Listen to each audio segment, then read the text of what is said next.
Hello friends, வணக்கம். Welcome to Sargunas சமையல். இன்றைக்கி நம்ம சேனலில் நல்ல சத்தான ரவா பன் தோசை தாங்க செய்ய போகிறோம். இது நல்லா சாஃப்டாக சாப்பிட்றதுக்கு அவ்வளோ அருமையாக இருக்குங்க. சுட்டு கொடுக்க கொடுக்க சாப்பிட்டுக்கிட்டே இருப்பாங்க. அவ்வளோ மணமாகவும் சுவையாகவும் இருக்கும். இது எப்படி செய்யுதுன்னு பார்க்கலாம். நம்ம சேனலை இப்போ தான் முதல் முறையாக பார்க்குறீங்கன்னா சப்ஸ்கிரைப் பண்ணிக்கோங்க. இப்போ வாங்க ரவா பன் தோசை எப்படி செய்யுதுன்னு பார்க்கலாம். இதை பண்ணுறதுக்கு இந்த மாதிரி ஒரு மிக்சிங் பவுலில் 1 கப் அளவுக்கு ரவை எடுத்துக்கலாம். வறுத்த ரவை, வறுக்காத ரவை எதுனாலும் எடுத்துக்கோங்க. கூடவே 3/4 கப் அளவுக்கு தண்ணி ஊற்றிக்கோங்க.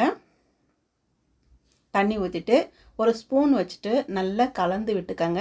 நல்லா கலந்து விட்டுட்டு மூடி போட்டுட்டு ஒரு 10 நிமிஷம் ஊறட்டும். அப்படியே இருக்கட்டும்.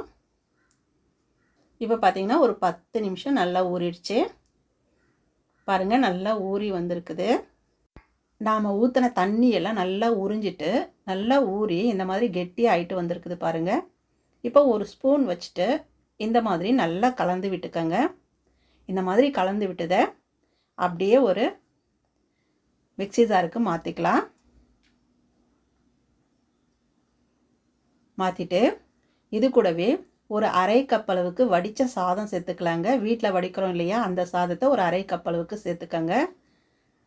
கூடவே ஒரு சின்ன உருளைக்கிழங்கு நல்லா தோலெல்லாம் சீவிட்டு சின்ன சின்னதாக கட் பண்ணிவிட்டு சேர்த்துக்கோங்க.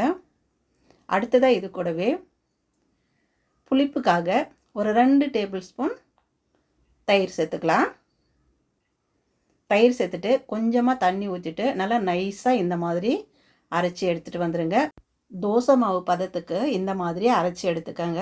இப்போ இதை ஒரு மிக்சிங் பவுலுக்கு மாற்றிக்கலாம்.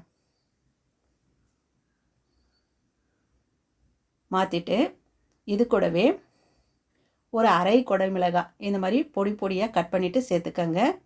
அடுத்ததாக இது கூடவே ஒரு மீடியம் சைஸ் தக்காளி உள்ளே இருக்கிற சதப்பகுதியெல்லாம் எடுத்துட்டு இந்த மாதிரி சின்ன சின்னதாக கட் பண்ணிவிட்டு சேர்த்துக்கோங்க. அடுத்ததாக ஒரு மீடியம் சைஸ் கேரட்டு நல்லா தோலெல்லாம் சீவிட்டு பொடியதாக கட் பண்ணிவிட்டு சேர்த்துக்கலாம். இது கூடவே ஒரு கைப்பிடி அளவுக்கு கொத்தமல்லி இலைகளை நல்லா பொடியாக நறுக்கி வச்சுருக்கேன், அதையும் சேர்த்துக்கலாம். சேர்த்துட்டு ஒரு ஸ்பூன் வச்சுட்டு இந்த மாதிரி கலந்து விட்டுக்கோங்க. இப்போ இதுக்கு ஒரு தாளிப்பு போட்டால் இன்னும் மணமும் சுவையும் நல்லாயிருக்கும்.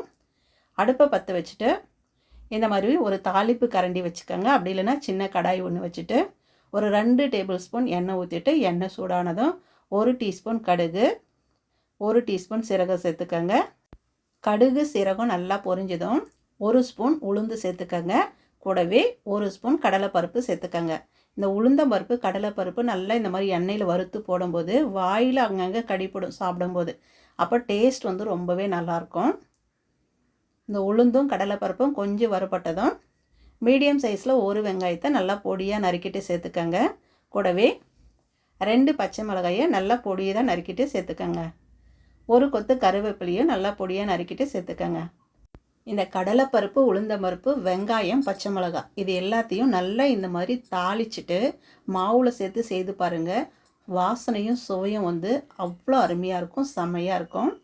இந்த அளவுக்கு வதங்கினா போதும், ரொம்ப வதங்க தேவையில்லை. இதை அப்படியே எடுத்து மாவில் கொட்டிடலாம்.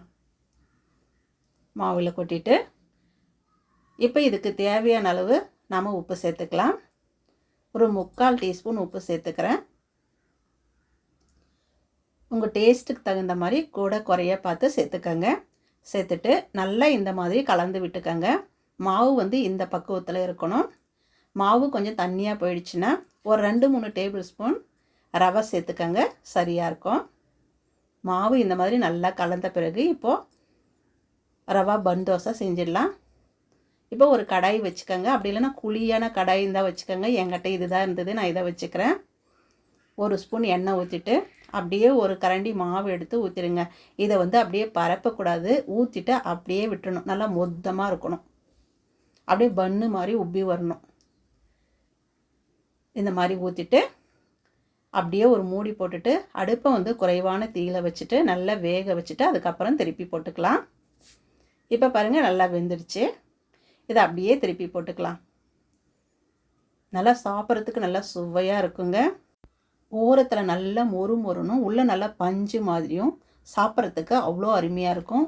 இட்லி தோசை மாவு இல்லாத சமயத்தில் இந்த மாதிரி செய்து கொடுங்க. சில பேருக்கு உப்புமானா பிடிக்காது. அந்த டைமில் ரவை இருந்தால் போதும், இந்த மாதிரி செய்து கொடுங்க. நிறைய வெஜிடபிள்ஸ் போட்டு செய்யலாம். உங்களுக்கு விருப்பப்பட்ட வெஜிடபிள்ஸை சேர்த்துக்கலாங்க. இந்த காய்கறி தான் சேர்க்கணும்னு இல்லை, நிறைய காய்கறிகள் சேர்த்து இந்த மாதிரி செய்து கொடுங்க. குழந்தைங்களும் சரி பெரியவங்களும் சரி நல்லா சாப்பிடுவாங்க. நல்லா சத்தாக இருக்கும். எண்ணெய் குறைவாக சேர்த்துட்டு இந்த மாதிரி செய்து கொடுங்க, நல்லா சாப்பிடுவாங்க. இதே மாதிரி எல்லா மாவையும் ரவா பன் தோசையாக ஊற்றி எடுத்துக்கோங்க. அவ்வளோதாங்க, அருமையான சுவையில் ரவா பன் தோசை சூப்பராக தயாராகிடுச்சு பாருங்கள். இதுக்கு தொட்டுக்க வேறு எதுவுமே தேவையில்லை, அப்படியே சாப்பிட்லாம். ரொம்ப நல்லாயிருக்கும். முழு பூசணிக்காயை சோத்தில் மறைக்கிற மாதிரி எல்லா காய்கறிகளையும் போட்டு இந்த மாதிரி தோசையாக சுட்டு கொடுங்க. காய்கறிகள் இருக்கிறதே தெரியாமல் குழந்தைகள் சாப்பிட்ருவாங்க. 1 கப்பு ரவைக்கு பதிலாக 2 கப்பு ரவை சேர்த்துக்கோங்க. ஏன்னா சுட்டு கொடுக்க சாப்பிட்டுக்கிட்டே இருப்பாங்க. கடைசியாக சொல்கிறவங்களுக்கே இல்லாமல் போயிடும். அவ்வளோ சுவையாகவும் மணமாகவும் இருக்கும். இதே மாதிரி நீங்களும் செய்து பாருங்கள். செய்து பார்த்துட்டு எப்படி வந்ததுன்னு கமெண்ட்டில் சொல்லுங்கள். இந்த வீடியோ பிடிச்சதுன்னா சர்குணா சமையலுக்கு சப்ஸ்கிரைப் பண்ணுங்கள். நன்றி, வணக்கம்.